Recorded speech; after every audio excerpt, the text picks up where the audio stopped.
So hi guys, welcome to the lecture in which I'll be deconstructing the law of crimes syllabus for UPSC law options. So सबसे पहले of course आपके पास bare act होनी चाहिए सारी.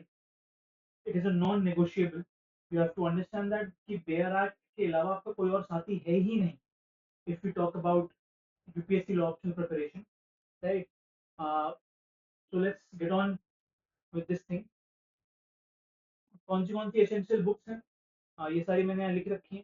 सबसे important है, अगर आप रतनलाल धीरजलाल देखेंगे, काफी इंटरेस्टिंग बुक है और काफी अच्छी भी है. काफी सारे सेक्शंस काफी थोरली इंटरप्रेटेड हैं इसमें, so it will help you a lot. Overview मैंने यहाँ पे दे दिया है. जनरल प्रिंसिपल्स, लायबिलिटी स्ट्रक्चर्स और कोर ऑफेंसेस और स्पेशल लॉज में आपको क्या क्या पढ़ना है, इन सब के मैंने ऑलरेडी वीडियोस बना दिए हैं यूट्यूब पर. ठीक है, तो वो आप सब देख सकते हैं. It will help you a lot. So criminal liability and punishment, first of all वो हमें समझना पड़ेगा. इसके अंतर्गत क्या क्या आता है पेपर में, ये हमें देखना पड़ेगा. सबसे पहले क्रिमिनल लायबिलिटी और जो जनरल प्रिंसिपल्स हैं उसके अंतर्गत वो देखना है. एक्टस नॉन फेसिस री निसी मेंस रिया, राइट? तो मेंस रिया का जो पूरा कॉन्सेप्ट है कि अगर मैलिस नहीं है मेंटली, अगर मेंटली मैलिस नहीं है तो एक क्राइम कॉन्स्टिट्यूट नहीं होता है.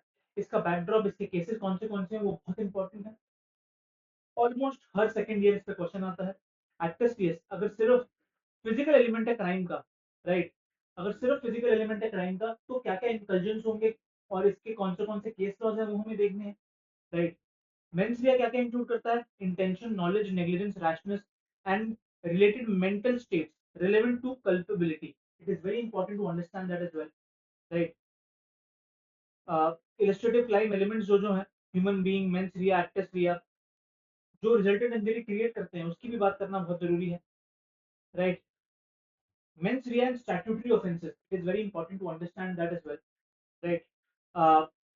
जो स्टैट्यूटरी ऑफेंसेस है, जो बहुत सारे क्रिमिनल एक्ट में, बीएनएस में भी जो दे रखे हैं, उसके अंतर्गत मेंस रिया कहाँ का आता है वो हमें देखना पड़ेगा. Mens rea is presumed unless the statute expressly और impliedly excludes it, right? Mens rea हमेशा ही इंक्लूडेड रहता है, इस बात का ध्यान. State of MH versus MH George landmark judgment है. Nathulal versus state of MP भी एक लैंडमार्क जजमेंट है. शराज वर्सेस डी रफजन, ये तीनों बहुत ही इंपॉर्टेंट जजमेंट है इस रिस्पेक्ट में. इन सबको हमें ढंग से पढ़ना है, राइट? नेक्स्ट, कैपिटल पनिशमेंट के जो ट्रेंड्स हैं उसकी सारी जजमेंट्स लिख रखी हैं. आपको इनके शॉर्ट नोट्स क्रिएट करके जाने ही हैं. शॉर्ट नोट्स जरूर क्रिएट करिएगा, राइट? विदाउट शॉर्ट नोट्स आप कुछ नहीं कर पाएंगे इसमें, बिकॉज इसके ना पॉलिटी में भी क्वेश्चन आ जाता है कभी कभी, राइट? प्लस लॉ ऑप्शन में तो आता ही है. ठीक है, तो दोनों में आते हैं, राइट? नेक्स्ट, सेक्शन 53 जो है आईपीसी बीएनएस का इक्विवेलेंट, वो हमें पढ़ना है कि पनिशमेंट किस किस तरीके की होती है. उसके थ्रू ही, उसके लेंस के थ्रू ही हमें कैपिटल पनिशमेंट का अगर क्वेश्चन आएगा मेंस में तो हमें क्रिएट करना है, right? Next, attempt, exceptions, liability, abetment and conspiracy, right? ये टॉपिक्स हैं सारे इंपॉर्टेंट कि अगर अटेम्प्ट हो रहा है, क्रिमिनल अटेम्प्ट का कॉन्सेप्ट क्या है, राइट? वो हमें समझना पड़ेगा.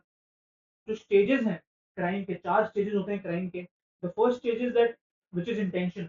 एक दिमाग में मेंटली एक क्राइम करने की भावना आती है. उसके बाद प्रिपरेशन, राइट? कि उस भावना के अंतर्गत आपने किस तरीके से प्रिपेयर किया है उस भावना को अटेम्प्ट करने के लिए, right? Intention, preparation and then उस प्रिपरेशन को जो आपने पुट फॉरवर्ड करके अप्लाई किया है, फिजिकल हार्म और मेंटल हार्म इंक्लूड करके वो आगे अटेम्प्ट में. देन कमीशन, जो फाइनल कमीशन होता है. तो ये 4 स्टेजेस होते हैं क्रिमिनल अटेम्प्ट के, right? And ordinarily only the last two, which is what, the last two are attempt, attempt and commission. These two are punishable. Malkiyat Singh का एक केस है, वो हमें पढ़ना बहुत जरूरी है. अभयानंद मिश्रा का केस है, state of MH versus Mohammad Yakub. Attempt need not to be penalty act, remember that. Section 511 IPC का है, जो अप्लाई करता है general attempt provision where no specific section exist, remember that. Mistake of fact, infancy, unsoundness of mind, consent, intoxication and private defence के जो concept है और जो कोर स्टैट्यूटरी डिफेंसेस हैं उसको हमें ध्यान रखते हुए यहाँ पे चीजें करनी है. Section 96 to 106 recognizes private defense of body and property. Very important to understand that as well, right? के एम नानावती का जो केस है राइट 1961 में उसमें भी एक्सेप्शंस को बहुत थॉरली एक्सप्लेन किया गया है। Then joint and constructive liability, section 34 जो है आईपीसी का, common intention makes each participant liable if he alone did the act, right. अगर उसने अलोन किया है सेक्शन 34 आईपीसी के तहत, राइट, कॉमन इंटेंशन प्रत्येक पार्टिसिपेंट को लायबल बनाता है, राइट। तो ये लाइबिलिटी का जो कॉन्सेप्ट है वो 34 आईपीसी के थ्रू चला है। महबूब शाह 1945 की जजमेंट है। प्रायर मीटिंग ऑफ माइंड्स, अगर जॉइंट लायबिलिटी क्रिएट हो रही है तो prior meeting of minds, mentally minds को मीट करना क्रिमिनली, राइट। मेंस रिया का जो प्रोस्पेक्ट है वो कलेक्टिवली होना चाहिए और प्रायर होना चाहिए, राइट, तब जॉइंट लायबिलिटी क्रिएट होगी, राइट। अबेटमेंट क्या होता है? It may arise by instigation, conspiracy and intentional aid, ये तीन है। The holy trifecta of abetment is this, right, instigation, conspiracy and intentional aid. अगर ये हो रहा है तो अबेटमेंट का प्रोस्पेक्ट इंकलकेट होगा। Then section 108 extends liability even when the principal offence is not committed in certain cases. Faguna Kantanath का एक केस है, instigation must be active and direct, remember that. Criminal conspiracy के अंतर्गत क्या क्या आता है ये देखना पड़ेगा।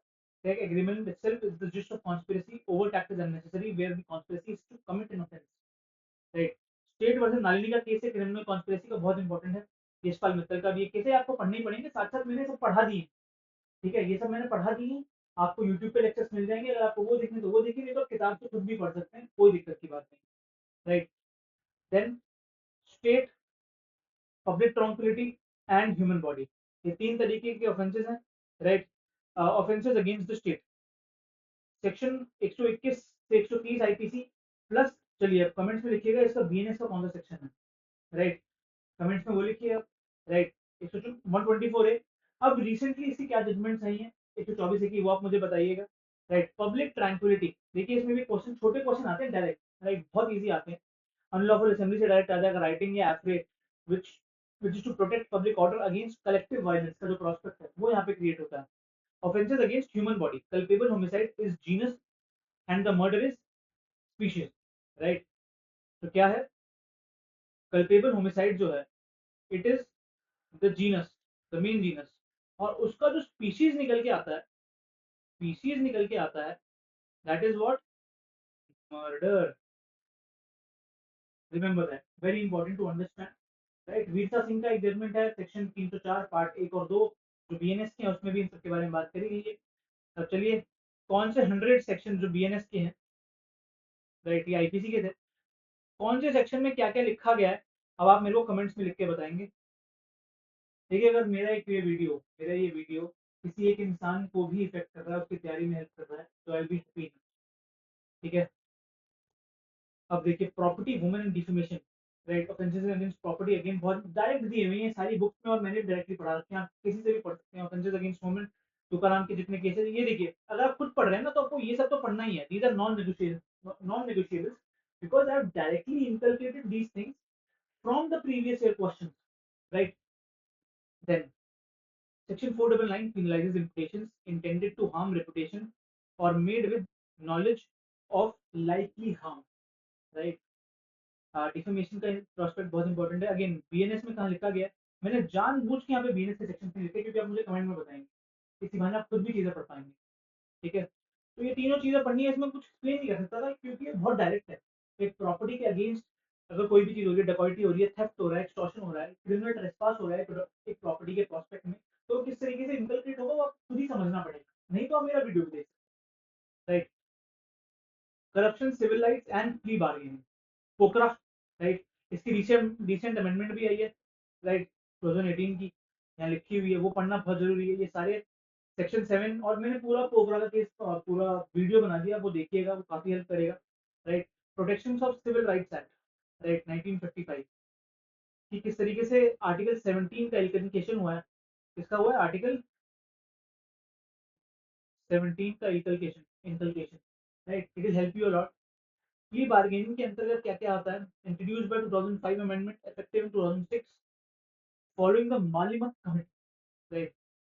देखिए स्टार्टिंग में ना इंट्रो में ये कमेटी का नाम लिखिएगा, आगे एक नंबर डायरेक्ट क्लोजिंग फ्रेम में आप क्या क्या लिख सकते हैं, ठीक है, ये 2 बुक्स हैं, इनमें से आप डिटेल आंसर राइटिंग का सपोर्ट ले सकते हैं, नहीं तो डायरेक्ट आप एआई का यूज़ करके या मेरे नोट्स का यूज़ करके कुछ भी करके आप अपने आर्गुमेंट्स क्रिएट कर सकते हैं। एट द एंड आपको आर्गुमेंट लिखना है अपने आंसर में, which is very important, right? So this is it. I hope you like the video. Thank you. Don't forget to like, share, and subscribe. And yeah, thank you for watching it. If you were till here.